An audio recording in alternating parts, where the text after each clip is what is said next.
بسم اللہ الرحمن الرحیم۔ منافقت کی ابتدا۔ مدینہ میں ایک شخص عبداللہ بن ابی ابن سلول بہت عقل مند، تجربہ کار، ہوشیار اور چالاک شخص تھا۔ اوس اور خزرج کے تمام قبائل پر اس کا اثر تھا۔ لوگ اس کی سرداری کو متفقہ طور پر تسلیم کرتے تھے۔ قبائل اوس و خزرج چند روز بیشتر جنگی بعث میں ایک دوسرے کے مقابل سپارہ ہو کر اور اپنے بہت سے بہادروں کو قتل کرا کر کمزور ہو چکے تھے۔ عبداللہ بن ابی نے اس حالات سے فائدہ اٹھانے اور دونوں قوموں میں اپنی قبولیت کے بڑھانے میں کوتاہی نہیں کی۔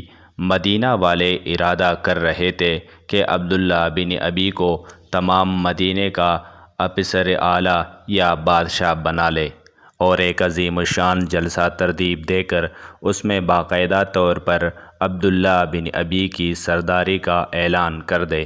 یہاں تک کہ عبداللہ بن ابی کے لیے ایک تاج بھی بنوا لیا گیا تھا۔ اسی دوران میں مدینہ کے اندر اسلام اور بانی اسلام علیہ السلام داخل ہوئے۔ رسول اللہ صلی اللہ علیہ وآلہ وسلم کے مدینہ منورہ تشریف لے جانے کے بعد مدینہ میں مسلمان سب سے بڑی طاقت سمجھے جانے لگے اور بالآخر مسلمانوں کی فوقیت و افسری کو مذکورہ بالا عہد نامہ پر دستخط کر کے سب نے تسلیم کر لیا۔ اس کا لازمی نتیجہ یہ برآمد ہوا کہ عبداللہ بن ابی ابن سلول کی تمام امیدوں پر پانی پھر گیا اور اس کی بادشاہت و سرداری خاک میں مل گئی، چونکہ وہ بڑا چالاک و ہوشیار آدمی تھا۔ رسول اللہ صلی اللہ علیہ وآلہ وسلم کو اگرچہ اپنا رقیب اور دشمن سمجھتا تھا، لیکن اس دشمنی کے اظہار کو غیر مفید سمجھ کر اپنے دل میں چھپائے ہوئے تھا۔ قبائل اوس اور قبائل خزرج میں جو لوگ ابھی بت پرست تھے وہ سب عبداللہ بن ابی کے زیر اثر تھے۔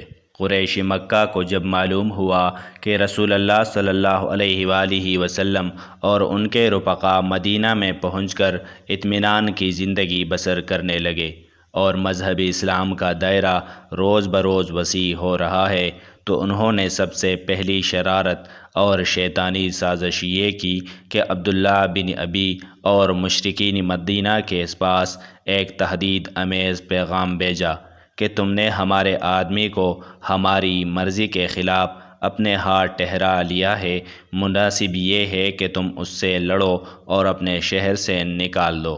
اگر تم نے ایسا نہ کیا تو ہم پورے ساز و سامان کے ساتھ مدینہ پر حملہ کریں گے، تمہارے جوانوں کو قتل کر دیں گے، تمہارے عورتوں پر متصرف ہو جائیں گے۔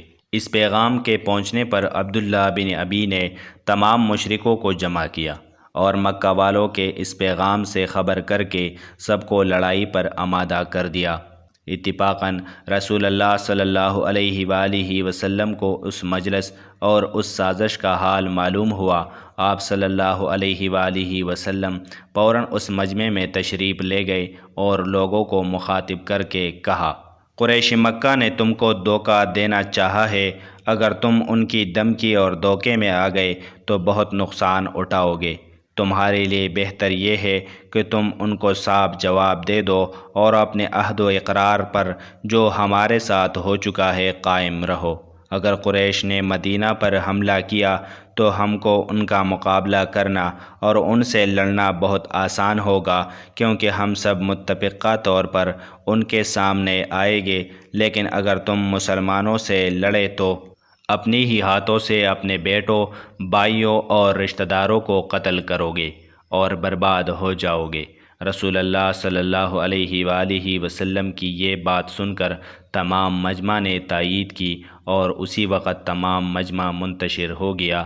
عبداللہ بن ابی دیکھتا کا دیکھتا رہ گیا۔ اسی سال مسجد میں نمازیوں کو بلانے اور مجتمع کرنے کے لیے اذان شروع ہوئی۔ اسی سال یہود کے ایک زبردست عالم سیدنا عبداللہ بن سلام مسلمان ہوئے۔ اسی سال سیدنا سلمان پارسی رضی اللہ تعالیٰ عنہ جو اول مجوسی تھے پھر عیسائی مذہب قبول کیا تھا اور یہود و نصارہ کی کتابیں پڑھ کر نبی آخر الزمان صلی اللہ علیہ وآلہ وسلم کی آمد کے منتظر تھے۔ رسول اللہ صلی اللہ علیہ وآلہ وسلم کی خدمت میں حاضر ہو کر مشرف اسلام ہوئے۔ اسی سال زکوٰۃ فرض ہوا۔ جزاک اللہ خیرہ۔